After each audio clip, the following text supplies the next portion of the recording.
हाँ जी, good morning, good afternoon and good evening to everyone watching this video as per your time zone। तो भाई 10th class आज हम हमारे NCERT के chapter number 7 how do organism reproduce का lecture number 1 लेकर आ गए हैं। इससे पहले जो इस चैनल पर नए हैं मैं उनको बता दूं, इस चैनल की प्लेलिस्ट पर जाकर देखो, हमने पूरी केमिस्ट्री, पूरी फिजिक्स और बायोलॉजी के भी चैप्टर नंबर 5 एंड 6 हम कंप्लीट कर चुके हैं। इसके अलावा बस हमारे अब चैप्टर नंबर 7 और चैप्टर नंबर 8 ही रहता है। उसके बाद हम कंप्लीट 10th की साइंस कंप्लीट कर चुके हैं। अच्छे से लेक्चर वाइज कंप्लीट डिटेल से प्लेलिस्ट बनी हुई है, जिसने नहीं देखी है वो जाकर देखो। इस वीडियो को स्टार्ट करने से पहले भाई इस वीडियो को लाइक कर दो और अच्छा सा कमेंट करा करो, कहने की जरूरत नहीं है, और ज्यादा से ज्यादा वीडियोस को शेयर करो। चलिए अभी स्टार्ट करते हैं लेक्चर नंबर 1। हेडिंग डालिए इंट्रोडक्शन। अब सबसे पहले हाउ डू ऑर्गेनिज्म रिप्रोड्यूस में हम पहले पढ़ेंगे कि रिप्रोडक्शन होती क्या है। चलिए अभी मैं पेन ले लेती हूँ। कौन से कलर का लें? रेड ले लेते हैं, अच्छा दिखेगा। चलिए अभी रिप्रोडक्शन क्या होती है।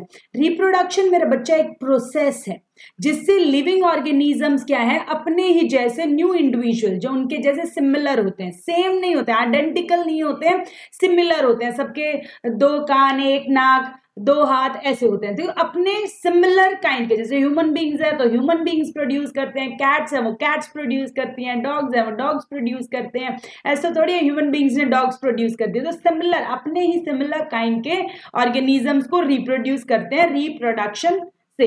It insures the continuity of life on earth. अब धरती पर अगर हम अपने जैसे प्रोड्यूस नहीं करेंगे, कोई बच्चा कहेगा मैम रिप्रोडक्शन की नीड क्या है।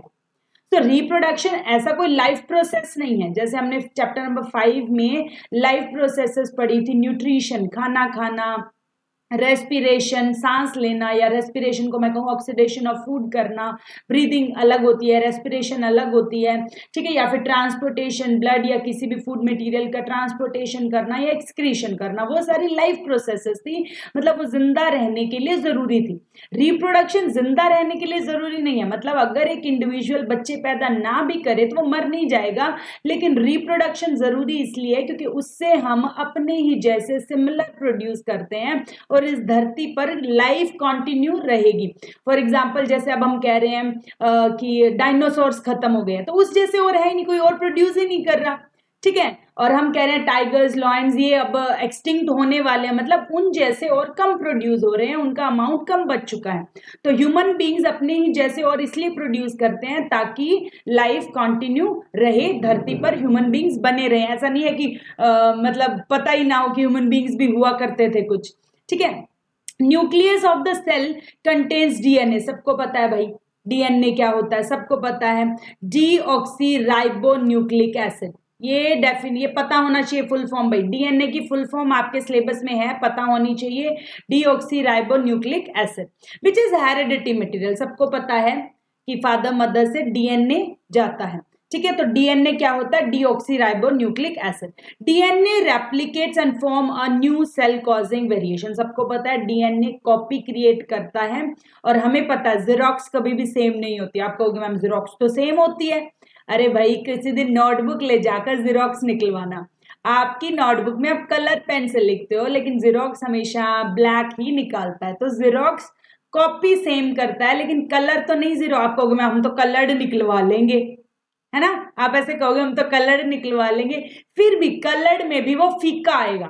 नोटिस कर लेना चाहिए, जैसी आपकी हैंडराइटिंग है वैसा सेम नहीं आता। लेटर्स सेम आते हैं बट आप देखोगे प्रिंटिंग में फीका, गूढ़ा या कुछ ना कुछ तो चेंज आएगा, या पता लग जाता है कि जेरोक्स है, ओरिजिनल नहीं है।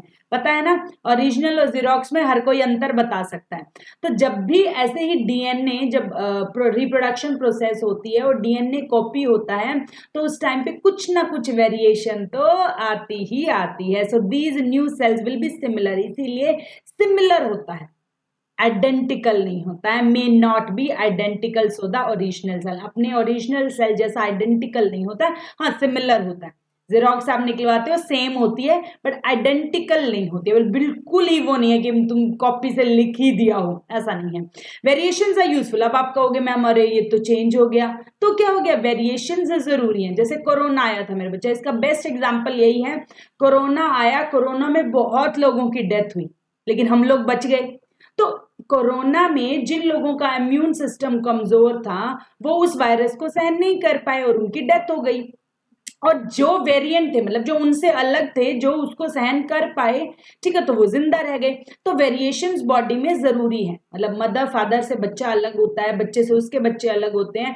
तो variations are good, variations are not bad, variations are good for survival. जैसे हम एग्जांपल दे सकते हैं, बैक्टीरिया है, अगर ऐसी कोई हीट वेव आ गई जिसने सारे बैक्टीरिया को मार दिया तो फिर तो वो बैक्टीरिया की स्पीसीज खत्म ही हो जाएंगी। अगर कुछ बैक्टीरिया ऐसे हुए जो हीट रेजिस्टेंस थे, मतलब उनमें जो ऐसी वेरिएशंस आ गई कि वो हीट को रेजिस्ट कर पाए, रोक पाए, सहन कर पाए, तो वो बच जाएंगे। तो variations are useful for the survival of individual. हर इंडिविजुअल के जिंदा रहने के लिए अलग होना जरूरी है। And species over time as well as evolution. Evolution आपके सिलेबस में अब कट हो चुका है, सिर्फ हेरिडिटी है जो नेक्स्ट चैप्टर है। इवोल्यूशन मतलब जैसे हम मान के चलते हैं कि हम जो चिंपैंजी हुआ करते थे पहले उससे पैदा हुए हैं, जैसे बंदर जैसे हमारी शक्ल होती है, ऐसा माना जाता है ह्यूमन बींग्स। बाकी रियलिटी इसको साइंटिस्ट इसको नहीं मानते हैं। तो इवोल्यूशन का मतलब, जैसे मैं इसका बेस्ट एग्जांपल देती हूँ, पहले जो सिंपल बाइक्स होती थी अब बुलेट्स आ गए हैं, ठीक है। पहले सिंपल कार्स होती थी, अब तो बिल्कुल अच्छी कार्स आ गई हैं। तो हर, जैसे फोन है, पहले एंड्रॉयड फोन्स नहीं होते थे, ठीक है, सिंपल वो कीपैड वाला फोन होता था। बताना किस किस ने वो वाला फोन देखा है जिसमें कीपैड होता था। अब क्या है, सबके पास टच स्क्रीन फोन्स हैं। तो इवोल्यूशन हुई ना, मतलब सब तरक्की कर रहे हैं, इवोल्यूशन हुई है। तो इवोल्यूशन जरूरी है। एक मिनट, लेट मी चेक, ठीक है, मुझे लगा कोई ग्लिच आ गया है। चलिए, तो इवोल्यूशन बॉडी के लिए जरूरी है। अब पहला क्वेश्चन आपके एनसीईआरटी का, what is the importance of DNA कॉपिंग in the reproduction. Reproduction में डीएनए कॉपिंग के क्या क्या बेनिफिट्स है मैंने पहले ही बता दिया। ये कैरेक्टरिस्टिक्स मेंटेन करता है स्पीसीज की, कॉन्टिन्यूटी मेंटेन करता है लाइफ की, और characteristics features of a transfer to progeny होता है, जो बेबी होता है उसमें कैरेक्टरिस्टिक्स ट्रांसफर करता है।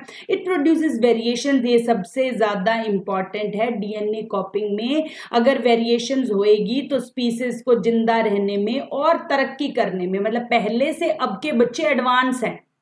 अब के बच्चे एडवांस है ना, मतलब कहते हैं ना, पैदा होते ही कहते हैं गूगल बाबा ओपन दिस। तो अब के बच्चे एडवांस है, पहले के लोगों को इतना नहीं पता होता था, अब के बच्चे तो बहुत ज्यादा एडवांस पैदा हुए हैं। So the essential for the, मतलब तो वेरिएशंस इंपॉर्टेंट है, ऐसा कोई दिक्कत नहीं है वेरिएशंस में। अगला आपका एनसीईआरटी का क्वेश्चन देखिए, why is variation beneficial for species but not necessary for individual. एक इंडिविजुअल के लिए मतलब वेरिएशन हो या ना हो उससे कोई खास फर्क नहीं है, ठीक है। मतलब मैं ऐसे एग्जांपल दूं, मेरी नाक छोटी और मेरी नाक लंबी होती तो मुझे उससे कोई खास फर्क नहीं पड़ रहा था, या फिर मैं हीट रेजिस्टेंट हूं या नहीं हूं, मुझे ज्यादा गर्मी लग रही है या मुझे कम गर्मी लग रही है। जैसे कई लोगों को आप सुनते हैं बहुत गर्मी लगती है, कई लोगों को कम गर्मी लगती है, तो उससे ऐसा कोई खास उस इंडिविजुअल पर फर्क नहीं पड़ रहा है। बट अगर मेरे जैसे बहुत सारे लोग हुए और ऐसी हीट वेव चल गई कि हम सारे ही मर गए, इस धरती पर सब खत्म हो गया, तो फिर हमारी स्पीसीज ही खत्म हो जाएगी, ह्यूमन बींग्स, फिर हम कागजों में रह जाएंगे, सिर्फ ह्यूमन बींग्स कुछ हुआ करते थे, ठीक है। तो variations are beneficial for species, पूरी प्रजाति के लिए ये जरूरी है, लेकिन एक इंडिविजुअल के लिए कोई इसका खास रोल नहीं है than the individual, because sometimes for the species the environmental conditions changes so drastically. एक ऐसा इन्वायरमेंट आ जाता है जैसे कि बहुत ही ड्रास्टिक सिचुएशंस आ गई और सब उसको सहन नहीं कर पाए तो सब मर जाएंगे और वो स्पीसी खत्म हो जाएगी। Survival becomes difficult. For example, if the temperature of the water increases, मानो पानी बहुत ज्यादा गर्म हो गया तो वो बैक्टीरिया अगर रेजिस्ट नहीं कर पाएंगे तो सब मर जाएंगे, तो उनकी स्पीशीज खत्म हो जाएगी। लेकिन अगर फ्यू उसको रेजिस्ट कर पाए, ये बात वेरी इंपॉर्टेंट है, आपसे ये सवाल लगभग पूछा जाता है बोर्ड में कि वेरिएशंस इंपॉर्टेंट क्यों हैं, तो आप ये टेम्परेचर इंक्रीज वाला बैक्टीरिया वाला एग्जांपल दे सकते हो। अगर वेरिएशंस नहीं हुई तो सब वाइप्ड ऑफ हो जाएंगे, सब मर जाएंगे। सो वेरिएशंस जरूरी हैं, बेनिफिशियल हैं एक पूरी स्पीशीज को बचाने के लिए। इंडिविजुअल को गर्मी लगे ना लगे, वो बचे ना बचे, वो मरे जिए से फर्क नहीं पड़ रहा है, लेकिन अगर पूरी जनता ही मर गई तो हमें फर्क पड़ेगा। आगे चलिए भाई, टाइप्स ऑफ रिप्रोडक्शन। अब तक हमने क्या पढ़ा, एक समरी बता देती हूँ। हमने रिप्रोडक्शन क्या होता है पढ़ा है, रिप्रोडक्शन में किसकी हेल्प होती है, डीएनए वेरिएशंस का बड़ा रोल है। डीएनए वेरिएशन से हमारे पास कैरेक्टरिस्टिक्स आती हैं, पेरेंट से आगे बच्चों में जो भी कैरेक्टरिस्टिक्स आनी है वो डीएनए से ही आती हैं। अब दो टाइप के रिप्रोडक्शन होते हैं और आज की क्लास में हम सिर्फ असेक्सुअल रिप्रोडक्शन पढ़ेंगे, सेक्सुअल रिप्रोडक्शन हम अगली क्लास में करेंगे। असेक्सुअल और सेक्सुअल दो टाइप के रिप्रोडक्शन होते हैं मेरे बच्चा। असेक्सुअल में सिर्फ सिंगल पेरेंट की जरूरत होती है। गैमीट्स, गैमीट्स क्या होता है, सेक्स सेल्स होते हैं, आगे और भी बताएंगे गैमीट्स क्या होते हैं, उनकी जरूरत नहीं होती है। न्यू इंडिविजुअल जो होता है बिल्कुल आइडेंटिकल होता है। It is extremely useful, rapid, बहुत जल्दी मल्टीप्लाई करते हैं ये। अडॉप्टेड बाय लॉ, छोटे टाइप के ऑर्गेनिजम्स इसको रिप्रोड्यूस करते हैं जैसे बैक्टीरिया, एल्गी, फंजाई, ये सब। सेक्सुअल रिप्रोडक्शन जो है उसमें मेल और फीमेल दो चाहिए, जैसे ह्यूमन बींग्स है, डॉग्स है, हॉर्स है, काऊ है, जितने भी मल्टी सेलुलर हैं उनको दो चाहिए, मदर और फादर। गैमीट्स उनमें बिल्कुल स्पर्म एंड ओवा जैसे हम बात करते हैं वो बनते हैं। न्यू इंडिविजुअल सिमिलर होते हैं, आइडेंटिकल नहीं होता, लेकिन उसमें आइडेंटिकल थे। It is useful to generate more variation, इनमें वेरिएशन ज्यादा होती है, उनमें वेरिएशन नहीं होती, एग्जैक्ट कॉपी होते हैं। और ये हायर ऑर्गेनिजम्स में होते हैं जैसे ह्यूमन बींग्स और मल्टी सेलुलर हो गए, तो ये डिफरेंस आपको पता होना चाहिए। आगे चलते हैं अभी असेक्सुअल रिप्रोडक्शन जो आज की क्लास का हमारा मेन रहेगा। भाई ये थोड़ा सा लंबा चैप्टर है तो इसको अच्छे से करेंगे। सो द असेक्सुअल रिप्रोडक्शन क्या होता है, production of new organisms from a single parent, एक पेरेंट से without involvement of sex cells, कोई गैमीट्स नहीं है, कोई सेक्स सेल्स नहीं है, is called asexual reproduction. Asexual reproduction takes place by 6 different methods, 6 अलग अलग टाइप के मेथड से इसको करते हैं। असेक्सुअल रिप्रोडक्शन होता क्या है, जो सिंगल पेरेंट से हो, जिसमें कोई गैमीट्स यूज ना हो। पहला क्या है, फिजन, दो टाइप के फिजन पढ़ेंगे। आपके एनसीईआरटी में सब गिवन है भाई, एनसीईआरटी को बहुत अच्छे से डिकोड करके बता रहे हैं। फिजन हो गया, फ्रेगमेंटेशन हो गया, रीजनरेशन हो गया, बडिंग हो गया, स्पोर फॉर्मेशन हो गया, वेजिटेटिव प्रोपेगेशन हो गया। अब मैम बताइए सवाल कैसे आएगा सेक्सुअल रिप्रोडक्शन पे। इसके तुरंत बाद चैप्टर नंबर हमारा 6, 7 और 8 जैसे ही खत्म होता है, आपको पता है मैंने पहले भी प्रीवियस ईयर क्वेश्चंस करवाए थे, ठीक है। अगर किसी बच्चे को प्रीवियस ईयर कैसे डाउनलोड करने हैं या कहाँ से मिलेंगे, 10th क्लास से रिलेटेड कुछ भी डाउट है तो आप मुझे नीचे कमेंट कर सकते हैं। लेकिन इसके क्वेश्चंस एमसीक्यू टाइप में बहुत आते हैं कि रीजनरेशन कौन सा ऑर्गेनिज्म करता है, बडिंग कौन सा करता है, स्पोर फॉर्मेशन कौन सा करता है। तो चलिए स्टार्ट करते हैं, बहुत इंपॉर्टेंट लेक्चर होने वाला है। इसके बाद अब जो शुरू होगा, फिजन कौन कौन करता है, अमीबा करता है, पैरामीशियम करता है, लेशमानिया करता है, बैक्टीरिया करता है। इसमें एग्जाम्पल्स इंपॉर्टेंट रहेंगे क्योंकि एग्जाम्पल से ही इसके एमसीक्यू बनेंगे। यूनिसेलुलर ऑर्गेनिज्म होता है, वो फिजन का मतलब होता है 2 या 2 से अधिक में टूट जाना, फिजन टूट जाना, ठीक है। दो टाइप की होती है, बाइनरी और मल्टीपल। बाइनरी मतलब 2 में, मल्टीपल मतलब 2 से ज्यादा में। तो सबसे पहले चलिए बाइनरी फिजन। आप अपनी एनसीईआरटी लेकर बैठ सकते हैं, एनसीईआरटी का एक एक वर्ड डिकोड करा है, और भी कहीं से कुछ रिक्वायर्ड है तो सब डाटा आपके लिए मैं लेकर आई हूं। बाइनरी फिजन क्या होता है, the parent organism divides into 2 new organism, 2 में टूट जाता है। अमीबा हो गया, एग्जाम्पल्स इंपॉर्टेंट अभी आपसे पूछा जाएगा, अमीबा कैसे रिप्रोड्यूस करता है, बाइनरी फिजन से। बाइनरी फिजन से कौन रिप्रोड्यूस करता है, option number A, option number B, option number C, option number D, ठीक है। Amoeba, paramecium, Leishmania, all of these. अब देखो यहाँ पे एक इंपॉर्टेंट सवाल आता है कि जब बाइनरी फिजन होता है तो सेल कैसे टूटता है।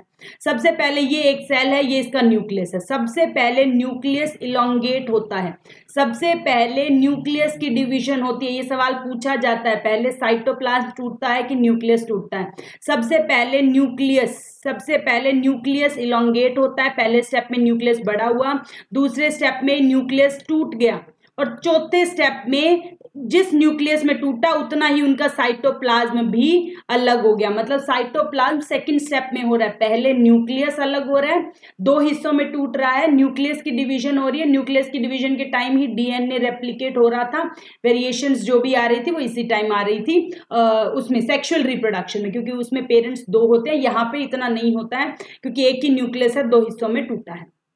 ठीक है। तो यहाँ पे हो गया साइटोप्लाज्म हो गया और ये अलग अलग दो इंडिविजुअल बन गए हैं। तो amoeba can takes place in any place. अच्छा, अमीबा में जो ये फिजन हो रहा है वो किसी भी एंगल में टूट सकता है, मतलब ऐसे भी टूट सकता है, ऐसे भी टूट सकता है, क्योंकि अमीबा की शेप आपको पता है इरेगुलर शेप होती है। ये भी वेरी इंपॉर्टेंट सवाल है कि अमीबा में जो फिजन होती है वो किसी भी प्लेन में होती है, क्योंकि अगला सवाल आएगा लेशमानिया का, वो वेरी वेरी इंपॉर्टेंट रहेगा। बाइंड्री फिजन इन लेशमानिया, ये आपका सब एनसीईआरटी का सवाल है भाई, एनसीईआरटी में पूछा गया है। अकर इन डेफिनेट प्लेन, ये पूछा गया है किसमें, एक फिक्स्ड प्लेन में ही टूटता है, और वो कौन से प्लेन में, लॉन्गिट्यूडनली।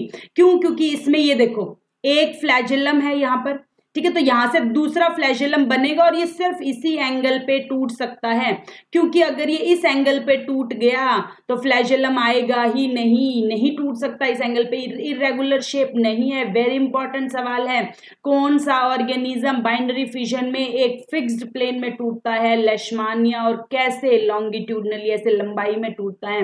लेशमानिया क्या है, एक यूनिसेलुलर, एक सिंगल सेल्ड सेल है जो कौन सा डिजीज कॉज करता है, काला अजर करता है। ये भी आपके प्रीवियस ईयर में पूछा गया है कि काला अजर कौन कॉज करता है, लेशमानिया कॉज करता है। लेशमानिया है whip like structure called flagellum at one end, इसके एक एंड पे फ्लैजेलम होती है, दूसरी फ्लैजेलम आती है, न्यूक्लियस दो में टूटता है, साइटोप्लाज्म दो में टूटता है, और लॉन्गिट्यूडनली ये ऐसे डिवाइड हो जाता है। तो अब तक हमने क्या पढ़ा, बाइनरी फिजन कौन कौन करता है, अमीबा करता है और लेशमानिया करता है, और इसकी इंपॉर्टेंट बातें भी हमने कर ली। अब चलते हैं मल्टीपल फिजन कौन करता है, प्लाज्मोडियम, जो मलेरियल पैरासाइट होता है वो क्या है, प्लाज्मोडियम है। ये भी सवाल आपके पेपर में प्रीवियस ईयर में आया हुआ है कि मल्टीपल फिजन कौन करता है, मलेरियल पैरासाइट कौन कोज करता है, तो ये आपको पता होना चाहिए। In the multiple fission parent organism split into more than two, एक टाइम पे दो से ज्यादा, सेम टाइम में दो से ज्यादा में स्प्लिट होता है, समटाइम्स ड्यूरिंग अनफेवरेबल कंडीशन। कई बार ऐसी कंडीशंस आ जाती है, सिस्ट होता है उसके बाहर वाली प्रोटेक्टिव सेल अराउंड, एक यूनिसेलुलर प्लाज्मोडियम के अराउंड एक सिस्ट बन जाती है, मतलब एक प्रोटेक्टिव वॉल बन जाती है, और उसके अराउंड न्यूक्लियस दो में टूटता, फिर चार में टूटता, फिर टूटता ही जाता, टूटता ही जाता, टूटता ही जाता, टूटता ही जाता। दोबारा समझो, ये यूनिसेलुलर प्लाज्मोडियम है, इसके अराउंड क्या बन गई, एक प्रोटेक्टिव वॉल बन गई, और अंदर अंदर न्यूक्लियस टूटते गया, टूटता गया, टूटता गया, टूटता गया, ऐसा कंडीशन आ जाती है, अनफेवरेबल कंडीशन है, ये बार बार नहीं आती है। ऐसी कोई कंडीशन आगे बहुत सारा टूट गया और एकदम से ऐसा कंडीशन आएगी कि ये सारा ये ब्रेक हो जाएगी प्रोटेक्टिव वॉल और सारे बाहर निकल आएंगे, इसीलिए वहां पे मलेरिया कॉज करता है। Inside it nucleus split into several times, बहुत सारे न्यूक्लियस, मतलब बहुत सारी बार न्यूक्लियस टूट जाता है, and cytoplasm is collected around it. जितनी बार न्यूक्लियस टूटा उसके अराउंड अपना अपना साइटोप्लाज्म बनता जाता है। अगले स्टेप में फोटो में दिखाएंगे। This membrane is formed when the cyst break many new organisms are formed। जब ये cyst protective wall टूटती है तो बहुत सारे organisms निकल आते हैं, जैसे कि देखो इसमें एक न्यूक्लियस था, इसके अराउंड सिस्ट बनी, बहुत सारे न्यूक्लियस और बहुत सारे अलग अलग साइटोप्लाज्म इसके अराउंड इकट्ठे हो गए, और जैसे ये सिस्ट ब्रेक हुई बहुत सारे न्यू इंडिविजुअल्स बाहर आ गए। तो अब तक हमने क्या पढ़ा, बाइंडरी फिजन कौन करता है, अमीबा करता है, पैरामीशियम करता है, और हमारे पास लेशमानिया करता है, और हमारे पास प्लाज्मोडियम करता है। ये सब बाइंडरी फिजन करते हैं और ये मल्टीपल फिजन करते हैं। आपके एनसीईआरटी में अमीबा का फोटोग्राफ है, आपके एनसीईआरटी में लेशमानिया का है, और आपके एनसीईआरटी में प्लाज्मोडियम का डायग्राम है। याद रखना, मैं ये बात अपनी क्लास के बच्चों को रोज बताती हूँ कि जो डायग्राम एनसीईआरटी में है, चाहे आप कोई भी रेफरेंस बुक ले लो, कोई फर्क नहीं पड़ता, लेकिन अगर आप सीबीएसई बोर्ड का एग्जाम दे रहे हो तो जो आपकी बुक का डायग्राम है, डायग्राम वही वो वहां पर देंगे। ठीक है, ये डायग्राम एनसीईआरटी के डायग्राम्स बहुत इंपॉर्टेंट है, क्योंकि बुक जो वो रेफर करते हैं एग्जाम बनाने के लिए वो एनसीईआरटी बुक होती है। तो आप एनसीईआरटी बुक को जरूर पढ़ेंगे। एस चांद या कोई भी बुक सिर्फ रेफरेंस के लिए होती है, एग्जाम जो है वो एनसीईआरटी बेस्ड आएगा। ये बात मैं अपनी बात में बार बार कहती हूँ, जो एनसीईआरटी नहीं पढ़ता उसको एग्जाम में दिक्कत आती है। दूसरा स्टेप देखिए, फ्रेगमेंटेशन। आज भैया सेक्सुअल रिप्रोडक्शन सारे निपटा देंगे, पहले बाइंडरी फिजन, दूसरा फ्रेगमेंटेशन कौन करता है, स्पाइरोगायरा। इसके एग्जाम्पल्स याद कर लो, प्रीवियस ईयर क्वेश्चंस में बार बार दिखेंगे।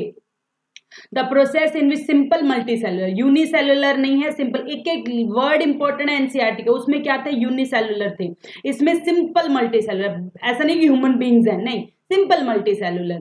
ब्रेक्स इनटू पीसेस, टुकड़ों में टूटते हैं। ऑन मेच्योरिंग, इसको मैंने रेड से इसलिए लिखा है क्योंकि इंपॉर्टेंट है। जब वो मेच्योर हो जाते हैं, बड़े हो जाते हैं तो टूटते हैं, छोटे नहीं टूटते हैं, अपनी मर्जी से नहीं टूटते हैं। जब वो पूरे ग्रो कर जाते हैं तब वो टूट रहे हैं। And each part grows to form a complete new organism.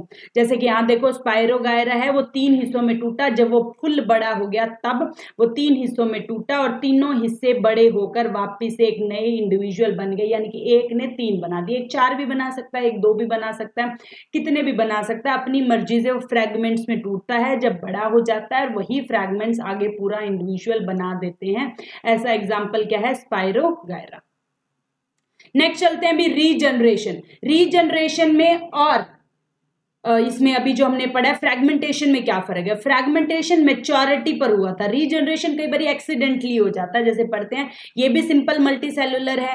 Ability to give rise to, ये भी न्यू ऑर्गेनिज्म दे रहा है। When they are accidentally cut और ब्रोकन, कई बार पानी में धार की वजह से कट जाते हैं, या हमारा पैर रखा जाता है, या किसी भी कारणवश एक्सीडेंटली वो टूट रहे हैं तो भी वो ग्रो कर रहे हैं। दिस इज कॉल्ड रीजनरेशन, वापिस से रीजनरेट हो जाते हैं। Regeneration carried out by special cells. Regeneration ऐसे नहीं है, रीजनरेशन के लिए सेल्स चाहिए। जैसे कि प्लेनेरिया, ये आपकी एनसीईआरटी का एग्जांपल है भाई, डायग्राम भी एनसीईआरटी का ही है। एंड ये देखो एक्सीडेंटली इसकी आंखें अलग हो गई, ये वाला हिस्सा अलग हो गया और ये वाला हिस्सा अलग हो गया, फिर भी इसका देखो यहाँ पे ये टेल भी आ गई, यहाँ पे आईज और ये आ गई और यहाँ पे ये सब आ गया। तो ये वापिस से स्पेशल सेल्स होते हैं प्लेनेरिया की बॉडी पर, जिससे उसका जो भी हिस्सा टूटता है एक्सीडेंटली वो वापिस से न्यू इंडिविजुअल में ग्रो कर जाता है। तो हाइड्रा एंड प्लेनेरिया दोनों रीजनरेशन से कर सकते हैं। आगे चलते हैं अभी चौथा, बडिंग। ये भी इंपॉर्टेंट है। ये वाला डायग्राम आपके प्रीवियस ईयर में डिट्टो डायग्राम आया हुआ है भाई। डायग्राम आते हैं, डायग्राम इस चैप्टर में आते हैं, प्रीवियस ईयर कराऊंगी तो तुम्हें और अंदाजा लग जाएगा। बडिंग कौन कौन करता है, hydra and yes. Budding is an asexual method of reproduction. Reproduction का एक असेक्सुअली तो पढ़ रहे हैं सारे अभी तक।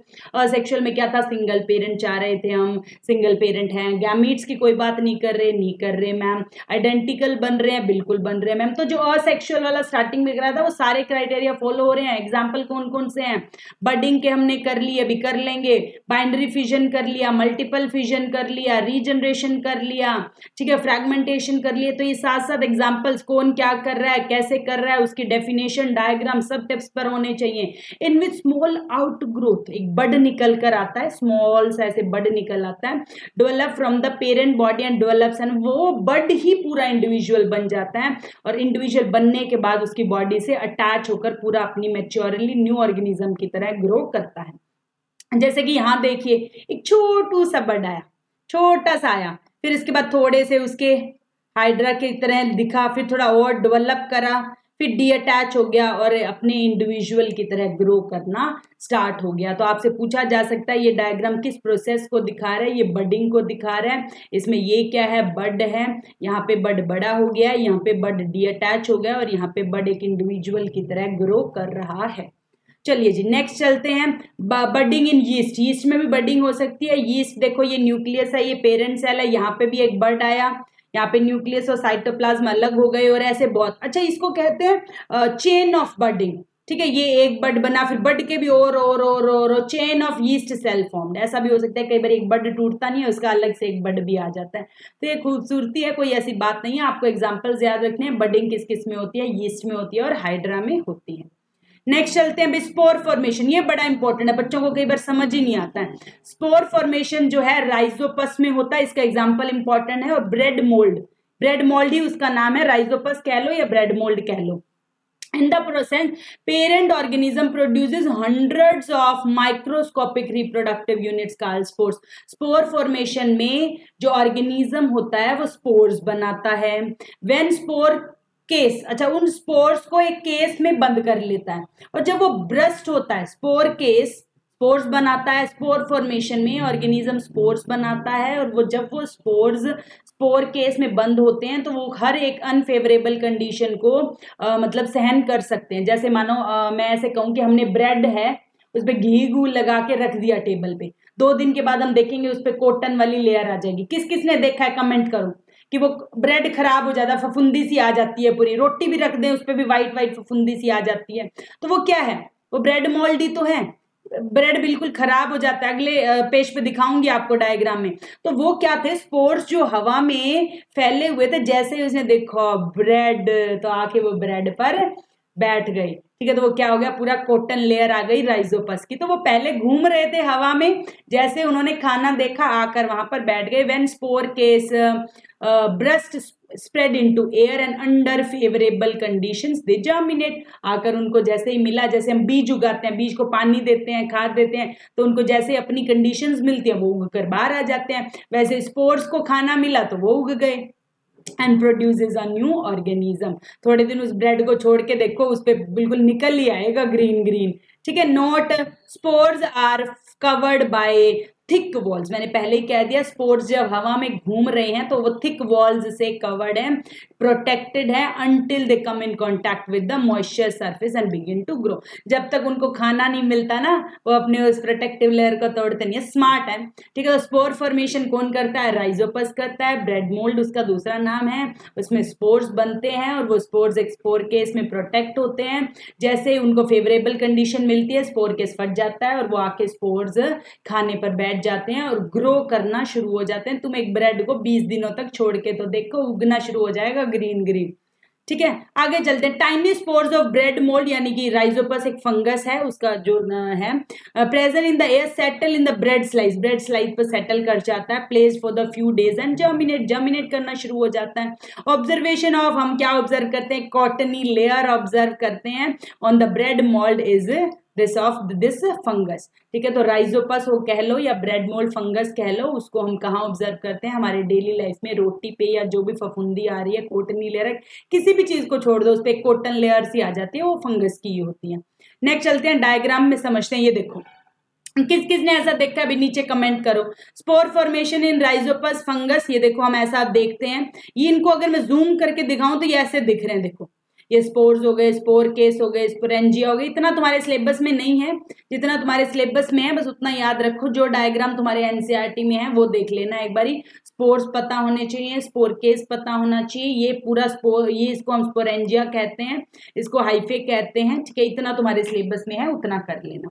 नेक्स्ट चलते हैं भाई, वेजिटेटिव प्रोपिगेशन, बस लास्ट है भाई, इसके बाद टिश्यू कल्चर और आज का लेक्चर खत्म करेंगे। कल से हम सेक्सुअल रिप्रोडक्शन स्टार्ट करेंगे। Asexual method of reproduction which new plants are obtain from vegetative parts. Vegetative parts कौन से होते हैं, जैसे रूट हो गया, स्टेम हो गया और लीव्स हो गया, ठीक है। रिप्रोडक्टिव पार्ट्स कौन से होते हैं, फ्लावर्स, फ्लावर्स के अंदर सीड होते हैं बेटा, तो वो क्या है, अलग मेथड हो गया पूरा। तो उसको हम जब पढ़ेंगे, जब हम रिप्रोडक्शन पढ़ेंगे, रिप्रोडक्शन पहले प्लांट्स में पढ़ेंगे फिर एनिमल्स में पढ़ेंगे, ठीक है। और ज्यादा वैसे लंबा चैप्टर है बट समझ के चलो तो छोटा ही लगता है, ऐसा कोई एक क्लास में हम असेक्सुअल कर लेंगे, फिर हम सेक्सुअल इन प्लांट्स कर लेंगे, फिर सेक्सुअल इन एनिमल्स कर लेंगे, फिर लास्ट में जो रिप्रोडक्टिव हेल्थ और एनसीईआरटी क्वेश्चंस कर लेंगे, ठीक है। टाइप्स हमारे पास क्या है, नेचुरल वेजिटेशन भी हो सकती है और आर्टिफिशियल भी हो सकती है। चलो देखते हैं जरा। नेचुरल में एक तो याद रखना स्टेम से कर सकते हैं, जैसे अच्छा इसके भी इस चैप्टर में एग्जांपल्स बड़े इंपॉर्टेंट हैं। लंबे क्वेश्चंस जो आएंगे वो रिप्रोडक्शन इन ह्यूमन बीइंग्स से, रिप्रोडक्टिव हेल्थ से आएंगे, ठीक है। बाकी ज्यादातर इसमें केस स्टडी देखी है हमने, एमसीक्यूज बहुत देखे हैं, ठीक है। तो स्टेम्स, पोटैटो हो गया, जिंजर हो गया, ग्रास हो गया, सारे स्टेम से उगते हैं भाई। रूट से कौन सा, शक्करकंदी, स्वीट पोटैटो, दलिया उगता है। लीव्स, ये तो मोस्ट इंपॉर्टेंट है भाई, पूछा जाता है एमसीक्यू में, ब्रायोफाइलम, इसीलिए इसका फोटो भी दिखाया क्योंकि ये फोटो तुम्हारे एनसीईआरटी में गिवन है। ये पत्ता है, इस पत्ते के ऊपर देखो बर्ड्स आ गए, मतलब पत्ते के ऊपर पेड़ उगना शुरू हो गया, पत्ते से पेड़ उगेगा। कौन सा पत्ता है वो, ब्रायोफाइलम का पत्ता है। किस किस के घर ब्रायोफाइलम का पौधा है भाई बताओ, कईयों के घर होता है आजकल डेकोरेशन के लिए।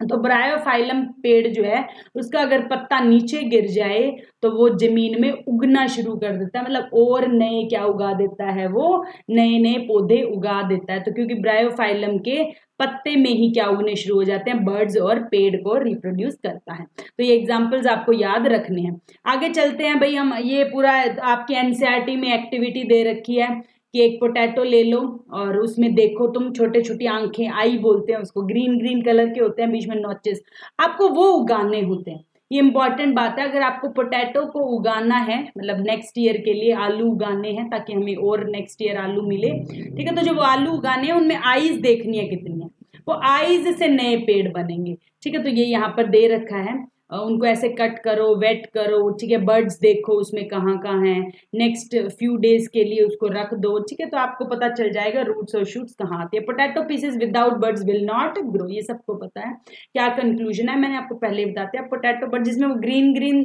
लगे हुए हैं सिर्फ वही ग्रो करेंगे, बाकी पोटैटो ग्रो नहीं करेगा। आर्टिफिशियल प्रोपेगेशन क्या होता है, हम कट करके लगाए, इनमें तो क्या था, हमने सीधे लगा दिए, बस स्टेम से लग गया, इससे लग गया, उससे लग गया। इसमें क्या हम कट करके लगाएं, लेयरिंग से लगाएं, ग्राफ्टिंग से लगाएं। जैसे तुमने देखा होगा किसी घर जाते हैं, गुलाब बड़े अच्छे खिले हो तो हम वो डंडी तोड़ के ले आते हैं और अपने घर पे लगा देते हैं। जैसे एलोवेरा बहुत करते हैं हम, एलोवेरा का थोड़ा सा हिस्सा तोड़ के जमीन में लगा दो तो नया एलोवेरा उग जाता है। तो कटिंग से शुगर केन उग जाता है, बनाना उग जाता है, मनी प्लांट उग जाता है। तो ऐसे बहुत सारे पौधे हैं, थोड़ा सा उसका स्टेम तोड़ लो और उसको लगा दो। अच्छा, कटिंग की भी एक टेक्निक है, तोड़ो तो तब साथ में एक नोड होनी चाहिए, वही तो उगती है अंदर आके। लेयरिंग, जैस्मिन हो गया, स्ट्रॉबेरी हो गया, उनकी लेयरिंग भी करी जा सकती है, खींच के नीचे लगा दो, एक लेयरिंग हो जाएगी। ग्राफ्टिंग, जैसे मैंगो हो गया, एप्पल हो गया, इनकी ग्राफ्टिंग करते हैं। अच्छा, ग्राफ्टिंग में क्या होता है थोड़ा सा बता देती हूँ। ग्राफ्टिंग में ऊपर रूट और शूट अलग अलग होती है, ठीक है। तो जो तना होता है वो किसी और पेड़ का होता है, रूट होती है अलग पेड़ की होती है, स्टॉक और साइकन कहते हैं उनको। तो ग्राफ्टिंग बड़ी इंपॉर्टेंट है, ठीक है। कई मैंगो है, एप्पल है, वो बिना ग्राफ्टिंग के उगते नहीं है, ठीक है। तो ये कटिंग, लेयरिंग के सिर्फ आपको नाम पता होने चाहिए, एनसीईआरटी में उतनी डिटेल नहीं गिवन है। जैसे एक मनी प्लांट ले लिया, उसमें हमने देख लिया, फिर पोर्शन ले लिया, ये कर लिया, वो कर लिया, ये सब आप पढ़ सकते हो। पीस बिटवीन टू लीव्स मैंने पहले ही बता दिया था, जो एक बीच में नोड होती है वही वाला हिस्सा लेना है। Will not grow because it does not have a growing, एक नोड नहीं है, जिसमें नोड नहीं है मनी प्लांट के जिस टुकड़े में, वो नया पौधा नहीं बनाएगा। नोड होनी जरूरी है, मतलब आपको कटिंग के टाइम ध्यान रखना है कि आपको वो हिस्सा लेना है जहां पर नोड हो।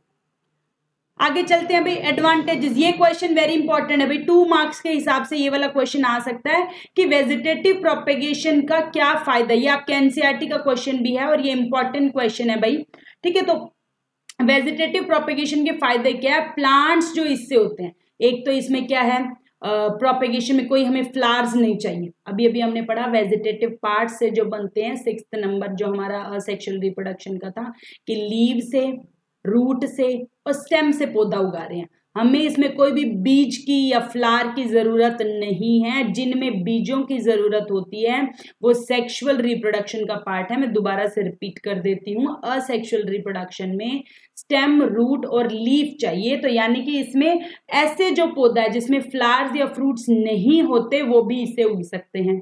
दूसरा, वेजिटेटिव प्रोपेगेशन वाले पौधे जो हैं वो जल्दी, plants raise by in the earlier, बहुत जल्दी उगते हैं देन सीड्स वाले में, क्योंकि आधा तो आया ही होता है ना। जैसे हम कटिंग से लगाए मानो तो आधा तो वो लगा ही हुआ है। बीज वाले में पहले वो बीज मतलब जर्मिनेट होगा, फिर पूरा, तो बीज वाला टाइम लेता है। सीडलेस प्लांट जिनके बीज नहीं है वो भी रूट स्टेम तो सबके होते हैं ना, उससे उगा सकते हैं। इनको ज्यादा टेंशन की लोड नहीं होती, बीज वाले को ज्यादा टेंशन की नीड होती है। New plant is exact copy. अगर मानो हम अच्छे वाले पेड़ से कटिंग करके लगा रहे हैं तो अच्छा ही उगेगा, बीज तो पता नहीं कैसा हो, कई बार हम बीज भी देखते हैं कि खराब ना हो, ठीक है। तो न्यू प्लांट एग्जैक्ट कॉपी होगा और जो कैरेक्टरिस्टिक्स हमें चाहिए थी वही मिलेगी। प्लांट्स हेल्दी पैदा होते हैं, डिजीज फ्री पैदा होते हैं, क्योंकि बीज अगर खराब हुआ तो वो पौधा उगेगा नहीं, इसमें वो वाली टेंशन नहीं है। तो वेजिटेटिव प्रोपेगेशन के फायदे हैं। अब चलते हैं भाई, लास्ट आपके डू यू नो में दे रखा है टिश्यू कल्चर, उसको करते हैं और फिर कुछ एनसीईआरटी क्वेश्चंस करेंगे और यहाँ पर खत्म करेंगे। In the tissue culture new plants are grown by removing tissue और सेपरेटिंग सेल। एक छोटा सा सेल निकाल लेंगे। ये ज्यादातर हम जो ये होती है नर्सरी वगैरह होती हैं या लैब्स वगैरह में होती है, उनमें पौधा उगा के ही हमें दिया जाता है, थोड़ा सा पौधा हमें उगा के ही दिया जाता है। From the growing tip of plant, plant के ग्रोइंग टिप से उसका सेल या टिश्यू निकाल लेंगे। Then cells are then place artificial medium में, उसको लैब में या नर्सरी में उसको मीडियम प्रोवाइड करेंगे, जो होता है वो मिट्टी में नहीं उगा रहे हैं, मीडियम में उगा रहे हैं। दे डिवाइड रैपिडली टू, उसमें सेल्स का एक, जो वो एक सेल था वो डिवाइड होकर बहुत सारे सेल्स बना लेंगे सॉरी, उसको कैलस कहते हैं। और फिर बाद में कैलस को एक और मीडियम में ट्रांसफर करेंगे। पहला स्टेप, सेल निकाल लेंगे किससे, प्लांट से, जिसको हमें उगाना है, उस प्लांट के सेल को एक मीडियम में उगा देंगे, वो बहुत सारे सेल्स बन जाएंगे, उसको कैलस कहते हैं। उस कैलस के लिए फिर एक नया मीडियम चाहिए, नए केमिकल्स चाहिए, नए उनको हार्मोन चाहिए ग्रोथ के लिए, डिफरेंशिएशन के लिए। कैलस नए मीडियम में ट्रांसफर करा, देन छोटा सा एक प्लांट बन जाता है, प्लांटलेट्स बन जाते हैं, उसको हम सॉइल में उगा सकते हैं, so they can grow into mature plants. तो ये स्टेप्स आपको याद रखने हैं। Using tissue culture many plants can be grown from one parent to disease free condition, बिल्कुल डिजीज फ्री वो उगा के देते हैं। This technique is common used in ornamental plants, जो ऑर्नामेंटल होते हैं प्लांट्स उनमें ये बहुत यूज होते हैं, मतलब जो सुंदर वाले होते हैं, ठीक है, उनमें ये यूज होते हैं। नेक्स्ट चलते हैं अभी एनसीईआरटी क्वेश्चंस, कुछ 1 मिनट में देख लेती हूँ कि कितना सा हमारा रहता है। हाँ बस थोड़े ही रहते हैं। एनसीईआरटी क्वेश्चन स्टार्ट कर रहे हैं अभी, पेज नंबर 119 वाले। सबसे पहले है बाइनरी फिजन और मल्टीपल फिजन में डिफरेंस। बाइनरी फिजन पढ़ा था हमने, 1 से 2 में टूटता है, मल्टीपल फिजन में 2 से ज्यादा में टूटता है। इसमें हमारे पास सिस्ट वगैरह नहीं होती थी, इसमें पहले एक सिस्ट बनती है फिर वो टूटता है तो सारे बाहर निकलते हैं। ये फेवरेबल कंडीशन में अमीबा पैरामीशियम, ये अनफेवरेबल कंडीशन यानी कि मलेरियल पैरासाइट में होता है। सेकेंड क्वेश्चन, ये भाई क्वेश्चन है आपके एनसीईआरटी के, how do V an organism be benefited if it produces through spores.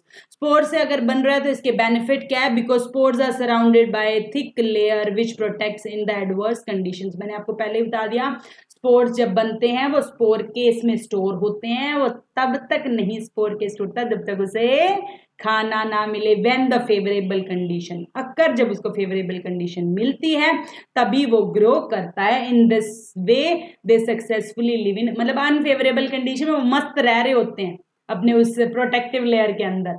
वो प्रोटेक्टिव लेयर तब टूटेगी जब उन्हें कोई मॉइस्चराइजर या मॉइस्चराइजर नहीं मॉइस्ट स्किन मिलेगी, ठीक है, मतलब बढ़िया तरोताजा उनको खाना मिलेगा। नेक्स्ट चलते हैं question number 3, can you think of reasons why more complex organism can not give rise to new individual. Obvious सी बात है, रीजनरेशन के लिए स्पेशल सेल्स चाहिए, वो special cells simple multicellular organism को तो बना सकते हैं। अब मैं कह दूं मेरी गर्दन काट दे कोई और मेरे गर्दन से पूरी पूजा बन जाए, पॉसिबल है क्या? नहीं। या मेरा हाथ काट दे कोई, हाथ से नहीं, क्योंकि हमारी बॉडी में इतने कॉम्प्लेक्स स्ट्रक्चर है, हार्ट है, किडनी है, ये है, वो है, तो ये पूरा सब कुछ पूरे सिस्टम्स बनाना मुश्किल है। तो in complex multicellular special cells makeup tissue, फिर टिश्यू से ऑर्गन, फिर ऑर्गन से ऑर्गेनिज्म, ऑर्गन सिस्टम, ये बनाना पॉसिबल नहीं है। Since complex have a high degree of organisation, they can not be produce through cut parts through the regeneration. ऐसा नहीं है कि काट दी, ना काट दिया, ये काट दिया तो पूरी बॉडी बन गई, क्योंकि हमारी बॉडी बहुत ज्यादा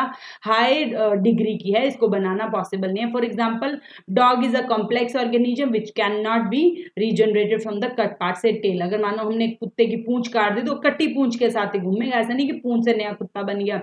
this is because the cells present in the cut tail of the dog can not produce, उसका lung, brain, stomach, intestine, limbs, सब कुछ बनाना उसके लिए पॉसिबल नहीं है।